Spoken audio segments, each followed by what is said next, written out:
Bom dia a todos e todas.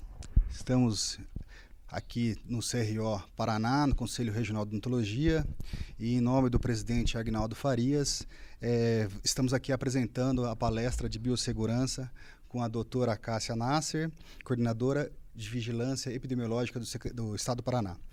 Primeiramente, queríamos pedir desculpas para vocês. Era para fazer ao vivo uma live com perguntas e respostas após a apresentação, porém com problemas técnicos, que é normal, que não é nossa área, a questão de fazer ao vivo. Vamos lá gravar e apresentar para vocês. E quem tiver dúvida e não for contemplado na apresentação da doutora Cássia, mande sua pergunta que será respondida na sequência.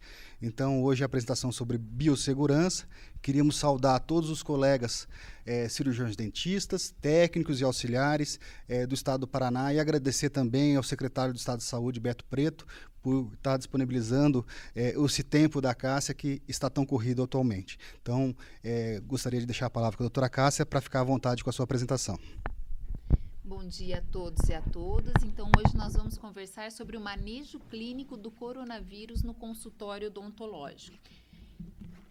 Com essa alta conectividade, seja pelos meios de transporte, ou seja, pela rápida transmissão dos vírus em função dessa nossa conectividade, que ela não ocorre só pela internet, faz com que os vírus rapidamente se desloquem para vários países e outros ambientes.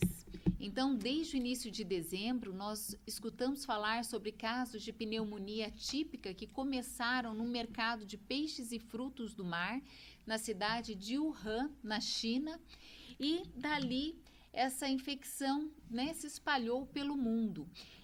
Também chamada pela Organização Mundial de Saúde, doença pelo coronavírus, Covid-19. Várias ações foram tomadas pelo governo brasileiro até a Organização Mundial de Saúde decretar situação de emergência internacional no dia 30 de janeiro e emergência nacional decretada pelo governo brasileiro no dia 3 de fevereiro. Então, o coronavírus, esse vírus com aspecto de coroa na sua parte externa, vista ao microscópio, ele tem uma alta capacidade de mutações, ele já é descrito desde a década de 60 e existem outros coronavírus que causam infecção respiratória. 4 deles causam infecção respiratória leve e eles podem acometer mamíferos e aves.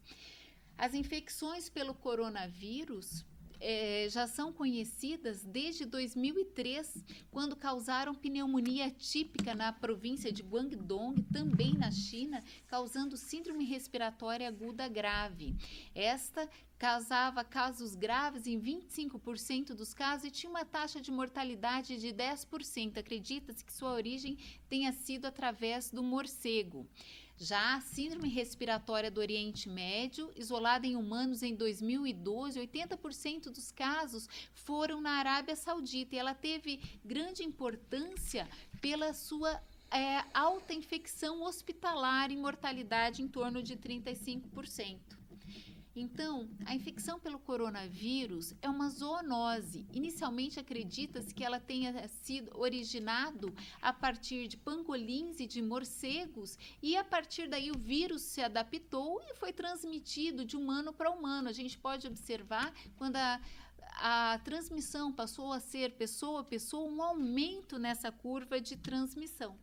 Hoje nós temos mais de 1.900.000 casos no mundo, com 119 mil mortes, e no Paraná nós temos 756 casos com 31 óbitos, segundo o informativo de ontem. No Brasil já são 23 mil casos confirmados, com 1.261 casos novos nas últimas 24 horas pelo último boletim e 1.328 óbitos confirmados. É de grande importância todas as medidas tomadas em relação ao isolamento e distanciamento social recomendado pelos nossos gestores para que a gente tenha uma diminuição da transmissão, que inicialmente foi por casos importados de outros países onde estavam sendo acometidos pela infecção pelo coronavírus. A partir daí começamos a ter casos de transmissão local. Esses casos, né, nós identificávamos quem estava transmitindo a doença, e a transmissão comunitária, ela se dá quando eu perco esse vínculo epidemiológico, eu já não sei quem está transmitindo, a partir da 5ª geração de transmissão, ou quando eu já tenho nas nossas unidades sentinelas de síndrome gripal, onde eu vejo qual vírus está circulando no estado do Paraná, a detecção de casos positivos para Covid-19, ou nos nossos hospitais, detecção de casos de síndrome respiratória aguda grave. No Brasil, foi considerado transmissão comunitária não por critérios epidemiológicos. Nós não tínhamos como diferenciar todas as unidades federadas, embora elas estivessem em momentos diferentes, a partir da portaria 454 de 20 de março de 2020. Então, foram orientadas medidas gerais de etiqueta respiratória. Isso é recomendado, visto que nós estamos entrando, né, no período de outono e inverno. Sempre que eu for espirrar ou tossir, usar a dobra do braço, usar lenços após lavar as mãos com água e sabão, não tem disponível, uso álcool 70%. Se eu estou com qualquer sintoma gripal, eu não devo sair da minha casa. Os pacientes, né, com síndrome gripal devem ser triados no serviço de saúde, profissionais de saúde, usar o equipamento de proteção individual e também, né, o isolamento dessas pessoas que estão com a síndrome gripal. Então, todos os serviços, sejam públicos ou privados, eles devem disponibilizar condições para que a pessoa possa lavar a água com água e sabonete frequentemente, dispensar álcool gel na concentração de 70%, usar toalhas de papel descartáveis e deve ampliar a higienização de pisos, corrimões, maçanetas de banheiros, que são condições que predispõem, né, que a gente continue o nosso trabalho nas atividades essenciais à população. Então, nós temos que reduzir também o deslocamento laboral, reduzir o fluxo urbano, o regime de trabalho é necessário, o trabalho presencial de toda a equipe, as instituições de ensino, né, tiveram encerramento das suas atividades pelo risco de maior transmissão. E quando nós temos nossa capacidade hospitalar com mais de 80% dos nossos leitos de UTI ocupados, é decretada quarentena. Então, qual o objetivo de todas essas medidas? É nós diminuirmos, com as medidas não farmacológicas, essa curva, né, na transmissão pessoa, diminuir a transmissão e o número de casos, para que o nosso sistema de saúde dê conta. Embora o Covid-19 tenha mostrado uma letalidade relativamente baixa, ele é letal para o sistema de saúde.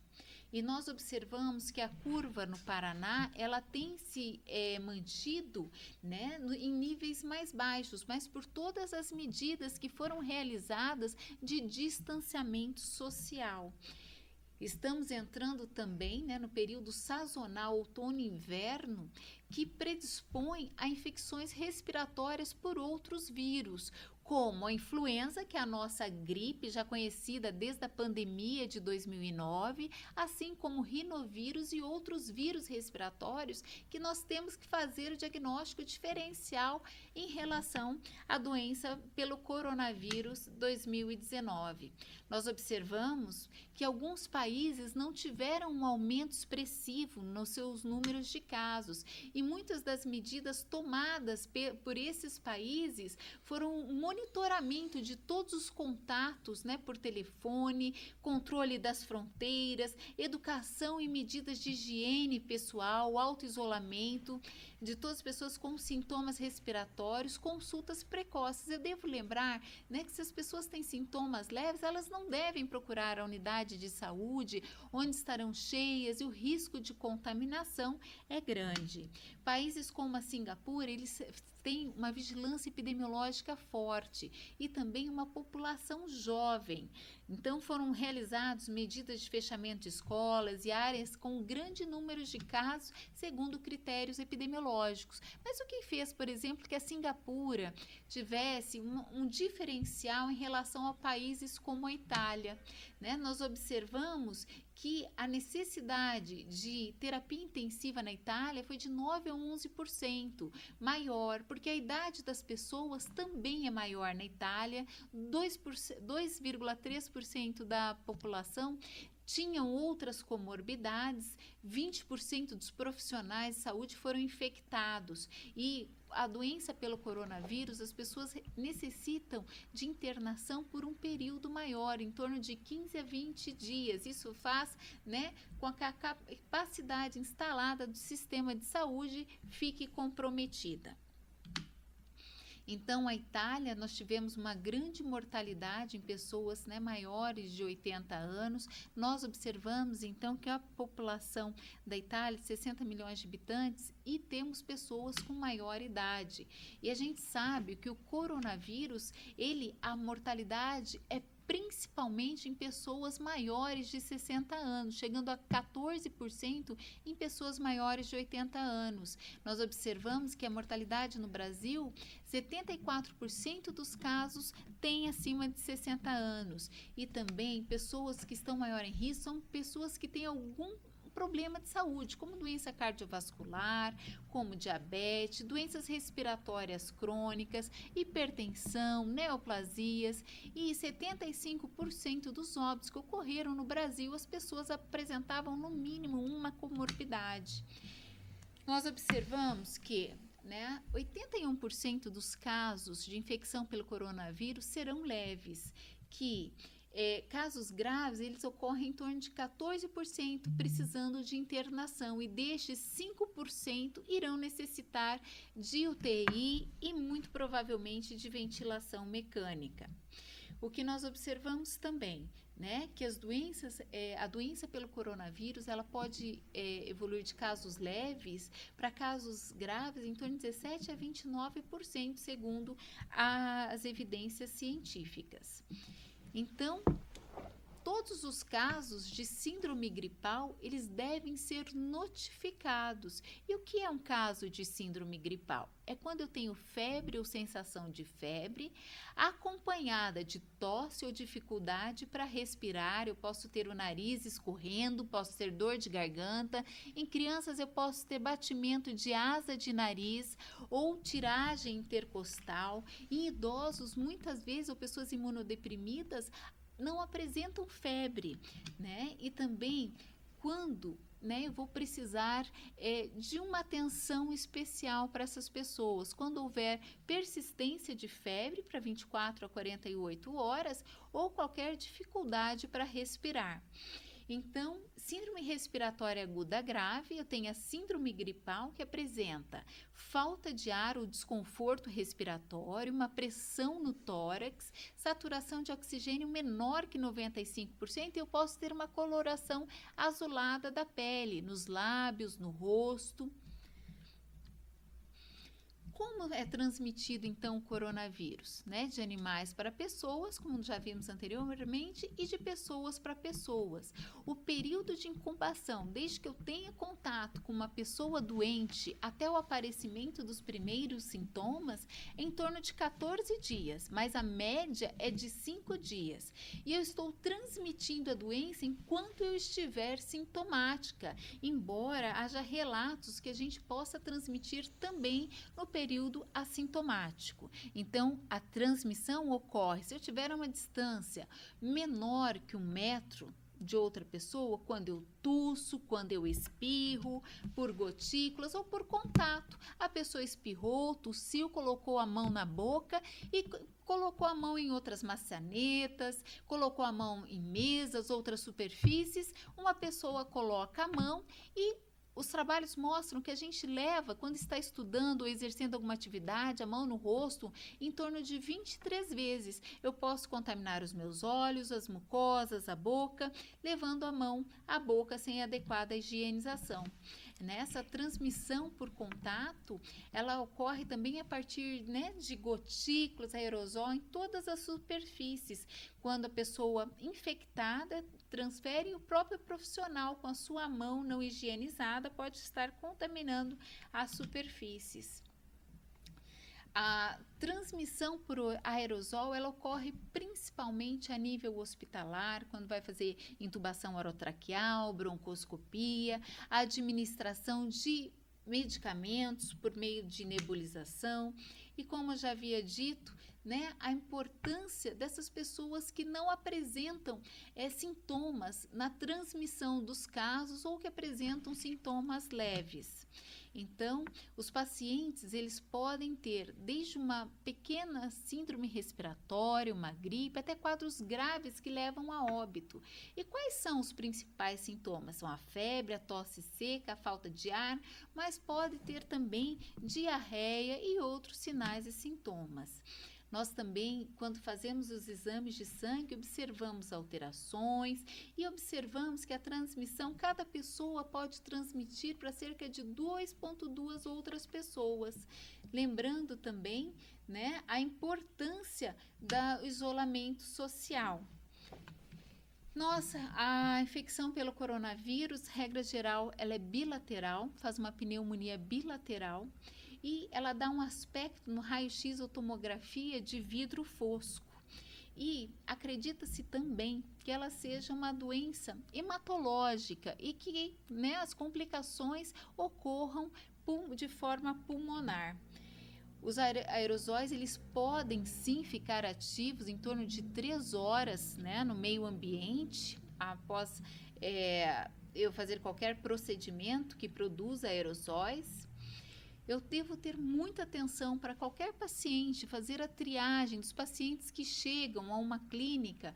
Se ele tem sintomas respiratórios, já ofertar máscara, ofertar uma sala especial para que essa pessoa aguarde pelo atendimento, né? Encaminhar para um serviço de saúde onde possa ser avaliado, coletar amostras respiratórias. Casos graves devem ser encaminhados para o hospital de referência e nos demais casos devem ser avaliados. A porta de entrada é sempre pela atenção primária de saúde. Então, todos os casos de síndrome gripal, eles devem ser notificados, né, para que a gente possa fazer uma avaliação epidemiológica desse cenário. Eu posso estar liberando os casos leves para o domicílio, oferecer, né, atestado para essa pessoa, e se ela necessita de um cuidador que não deve ter outras comorbidades. O tratamento é à base de hidratação, uso de medicações para aliviar sintomas como a dor, a febre, e eu tenho que fazer o diagnóstico diferencial com gripe, então eu também entro com o Tamiflu, né? Monitoramento dessa pessoa deve ser realizado pela epidemiologia do município, orientação de todos os casos suspeitos e dos seus contactantes. Eu devo orientar quanto aos sinais de alerta que essa pessoa deve retornar ao serviço de saúde. Não existe vacina e nenhuma medicação específica para a doença pelo coronavírus até este momento. Então, é muito importante a prevenção. E mesmo os pacientes que ficam em casa, eles devem ser orientados quanto à permanência em um ambiente isolado, não ficar em contato com os outros membros da família, a importância de usar máscara, desse ambiente estar ventilado, de que, né, se for trocar as roupas de camas, colocar num saco plástico, fechar, e a pessoa que vai cuidar deste doente não pode ter outra comorbidade para não colocar a sua vida em risco. As pessoas que apresentam saturação de oxigênio menor que 95%, respiração acelerada, falta de ar, esforço respiratório, os idosos com confusão mental, letargia, irritabilidade, sinais de desidratação, exacerbação de uma doença pré-existente como pressão alta, diabetes, devem procurar o serviço de saúde para reavaliação. E nesses casos devem ser realizados exames laboratoriais, avaliada a necessidade de UTI e o manejo clínico conforme preconizado pelo Ministério da Saúde. Algumas medicações, como o anti-inflamatório ibuprofeno, eles são contraindicados em pessoas com a doença pelo coronavírus. E também vários estudos têm sido feitos com várias outras medicações, mas o seu uso ainda é off-label. Quanto aos corticosteroides, para o uso na resposta inflamatória pulmonar, está contraindicado até o momento. Nós também devemos ter atenção nesse momento em que as crianças não estão tendo aula, porque elas não devem ficar com os avós. As crianças parecem estar sendo poupadas da doença pelo coronavírus, mas elas podem fazer quadros leves e transmitir a doença. Então, é muito importante esse cuidado. Quem são as pessoas que têm fatores de risco? As gestantes, pelas alterações que ocorrem durante a gestação, devem ter um olhar especial, assim como as puérperas, idosos, crianças, pacientes com comorbidades e pessoas imunocomprometidas. Essas pessoas devem ser avaliadas diariamente pela epidemiologia do município, pela unidade básica de saúde. Como é feito, então, afinal, o diagnóstico do Covid-19? Por critério laboratorial, um caso suspeito de síndrome gripal ou síndrome respiratória aguda grave, eu vou fazer a biologia molecular, o RT-PCR, para a detecção do vírus SARS-CoV-2. E aqui eu já diferencio da infecção por influenza e do vírus sincicial respiratório. Ou vou fazer um teste rápido ou sorologia clássica para detecção de anticorpos. Se eu resido em um local com outra pessoa que apresentou a doença confirmada laboratorialmente, eu posso fazer o diagnóstico, e apresento sintomas, eu posso fazer o diagnóstico por critério clínico e epidemiológico. Essa coleta do SWAB de nasofaringe, ela deve ser realizada de 48 horas após o início dos sintomas até 7 dias. E os anticorpos, para que eu possa fazer os testes rápidos, eles começam a aumentar a partir do 7º dia. Então, o teste rápido deve ser realizado, é indicado para profissionais de segurança pública, profissionais de saúde e seus contactantes. Deve ser realizado a partir do 8º dia após o início dos sinais e sintomas da doença pelo coronavírus. Então, como os profissionais de saúde devem se proteger? A proteção deve ser, para contato, usando um jaleco. Se eu tenho risco de contato com secreções, então meu jaleco deve ser impermeável, ter uma gramatura maior que 50. Eu vou usar luvas, eu devo usar o gorro, usar óculos de proteção, usar uma máscara N95, como é o caso de quando se produz aerosol, que é nos casos dos dentistas. Eu também posso estar usando uma face shield, aquelas máscaras para proteção dos profissionais de saúde. E as máscaras? Qual o período que eu posso ficar com uma máscara? N95, os estudos têm mostrado que ela pode ser usada continuamente por um período de até 8 horas. Mas como? Ela é mais fechada, ela dificulta a respiração, então os profissionais de saúde têm dificuldade de fazer o seu uso contínuo. Eles também precisam tirar para ir ao banheiro, para beber água, e eu posso colocar essa máscara acondicionada num pote hermético que tenha ventilação.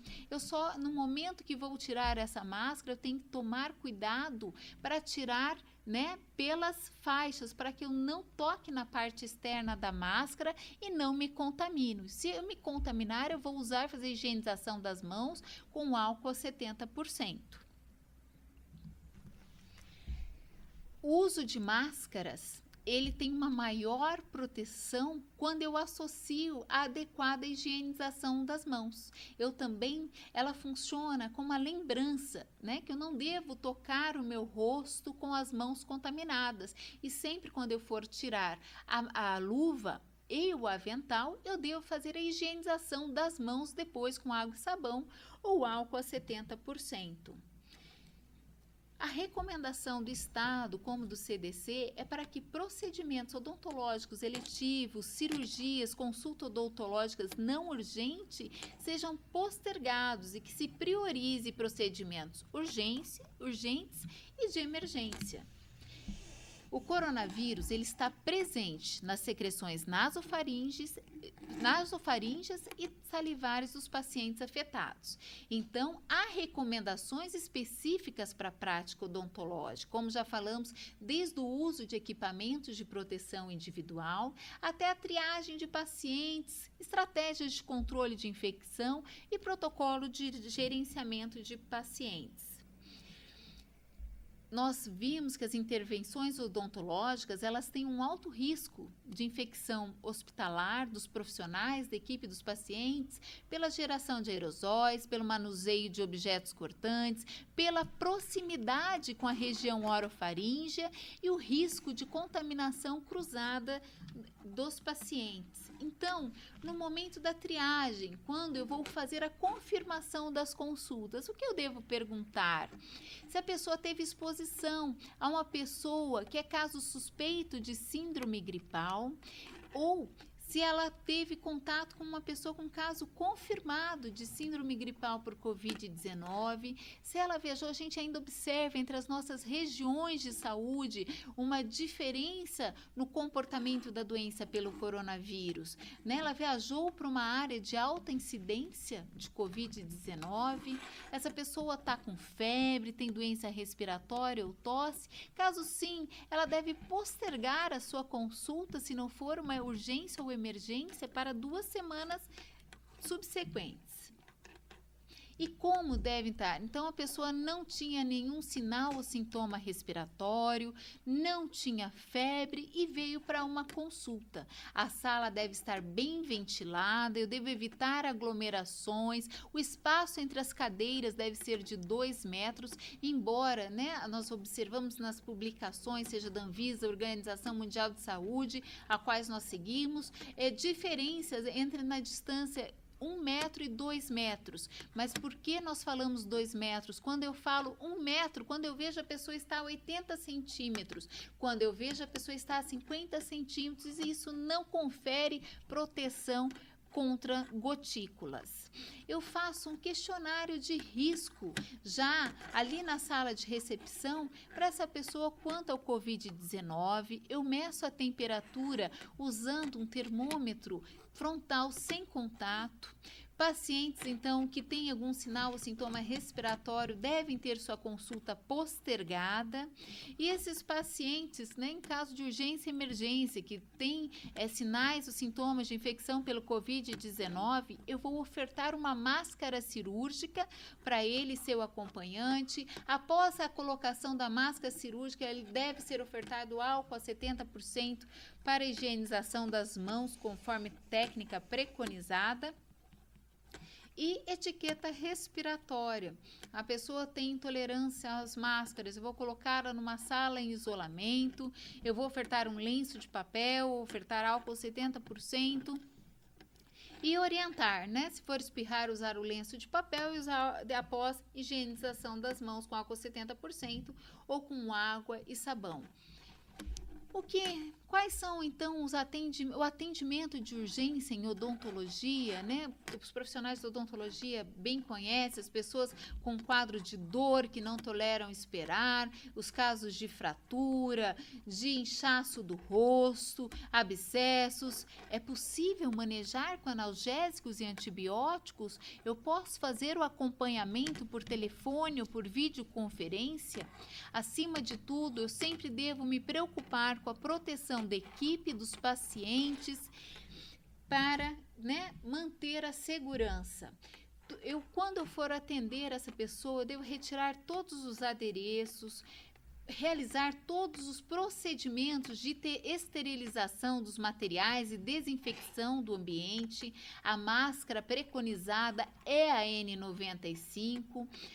A desinfecção, né, do consultório deve ser realizada com hipoclorito de sódio 0,1%, peróxido de hidrogênio 0,5% ou álcool a 70%. As superfícies devem ser limpas e desinfetadas após cada atendimento, assim como os equipamentos de proteção individual, eles devem ser retirados antes que eu saia da sala clínica.